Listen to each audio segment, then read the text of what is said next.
Hello friends, आज के इस वीडियो में हम बात करेंगे भारत डायनेमिक्स लिमिटेड की तरफ से आई हुई वैकेंसीज के बारे में। तो यहाँ पर इन्होंने बहुत सारे पोस्ट निकाले हैं प्रोजेक्ट इंजीनियर के लिए। तो इन सभी पोस्ट में यहाँ पर काफ़ी सारे पोस्ट हैं मैकेनिकल के लिए, इलेक्ट्रॉनिक्स के लिए, इलेक्ट्रिकल के लिए, एचआर के लिए, फाइनेंस के लिए, सिविल के लिए भी। तो हमारा जो फोकस होगा बेसिकली वो होगा सिविल पर। तो सिविल के लिए यहाँ पर इन्होंने 3 पोस्ट निकाली है। इसके लिए इन्होंने कहा है कि यहाँ पे यहाँ पर 1 साल का एक्सपीरियंस मैंडेटरी है। अगर आपके पास 1 साल का एक्सपीरियंस है तभी आप इस फॉर्म को फिल कर सकते हैं, अदरवाइज आप इस फॉर्म को फिल नहीं कर सकते।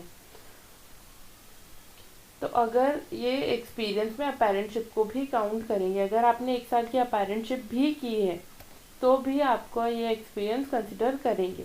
तो पूरी डिटेल्स के लिए वीडियो को एंड तक जरूर देखना। तो यहाँ पर जो अपर एज लिमिट है वो है 28 साल age on 5 March 2021। Relaxation given है, जो भी कैंडिडेट्स रिजर्वेशन से बिलोंग करते हैं उनको रिजर्वेशन दिया हुआ है।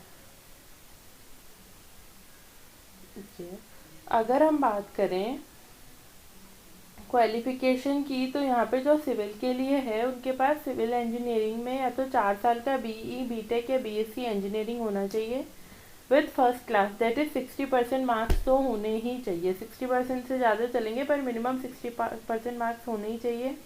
अगर आपके पास एमई, एमटेक भी है तो भी आप एलिजिबल हो।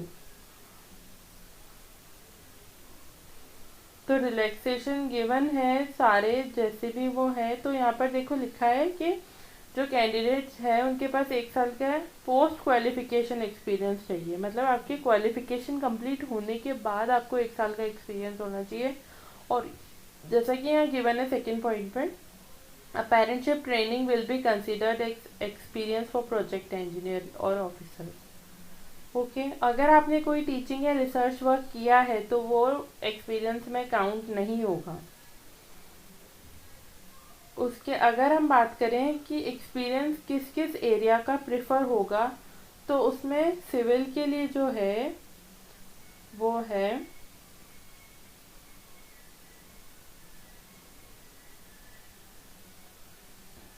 knowledge and experience in civil engineering areas like design, developing, executing construction project, determine budget, schedule, manpower, material and equipment, requirements to executive construction project, analyze construction problems and recommend corrective actions, order and stock construction materials to avoid shortage. तो इसमें second point है knowledge and working experience in preparation of project documents, product documents, test plans, acceptance test procedure documents, technical handbooks or manuals with sufficient experience in the uses of Microsoft Office tools will be added in advantage। अगर आपको office tools का use करना आता है, MS office अगर आपने use किया है बहुत अच्छे से, आप उसे यूज़ कर सकते हो, तो ये आपके लिए एक एडवांटेज ऐड करेगा। अगर हम बात करें सिलेक्शन के प्रोसेस की, तो वो बेस करेगी 75% वेटेज जो होगा वो आपके मार्क्स पे डिपेंड करेगा, जो आपकी डिग्री में मार्क्स है। दैट इज अगर आपके डिग्री में 60% मार्क्स हैं तो आपको 60 मार्क्स यहाँ पर डायरेक्टली मिल जाएंगे। अगर आपकी डिग्री में 80 या 90% मार्क्स हैं तो आपके 75% मार्क्स होंगे। दैट इज जो मैक्सिमम मार्क्स हैं वो 75 होंगे। जितने भी आपकी डिग्री में मार्क्स होंगे वो आपके मार्क्स हो जाएंगे। तो और अगर आपके पास 1 साल का एक्सपीरियंस है तो आपको 3 मार्क मिलेंगे। अगर 2 साल का एक्सपीरियंस है तो आपको 6 मार्क मिलेंगे। अगर 3 साल से ज़्यादा है, मतलब 2 साल से ज़्यादा है या 3 साल से ज़्यादा है, तो आपको मिलेंगे 10 मार्क। और जो लास्ट के 15 मार्क होंगे वो कम्प्लीटली बेस्ड होंगे आपके इंटरव्यू पर। तो यहाँ पे कोई एग्ज़ाम नहीं होगा, पर जो वेटेज होगा वो आपकी डिग्री का होगा 75%। 10 मार्क आपके एक्सपीरियंस पे डिपेंड करेंगे और जो 15 मार्क्स होंगे लास्ट के वो आपके इंटरव्यू बेस्ड होंगे। यहाँ पर कोई एग्जाम नहीं होगा।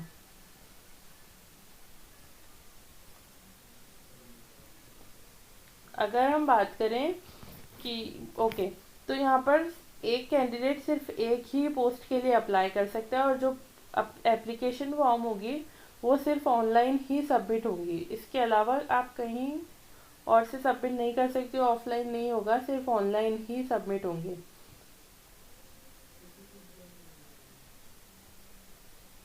अप्लाई करने के लिए आपको इनकी वेबसाइट पे जाना है। यहाँ पर लिखा है http://bdl-india.in।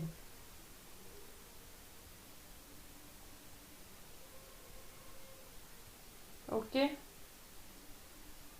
तो जो लास्ट डेट है एप्लीकेशन फॉर्म की वो है 31 मार्च 2021।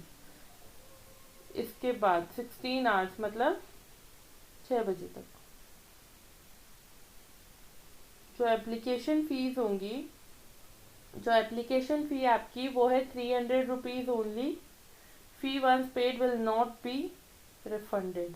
ये नॉन रिफंडेबल होगी। अगर आपने फ़ी पे कर दी तो आपको रिटर्न नहीं होगी, रिफंड नहीं होगी।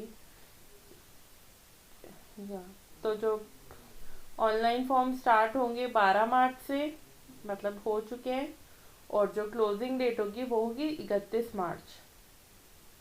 Okay, that's all for today's video. Thanks for watching. For more such updates and information about exams and study material, please do follow us on YouTube as well as on our Telegram group. The link of our Telegram group is given in the description box below. Thank you.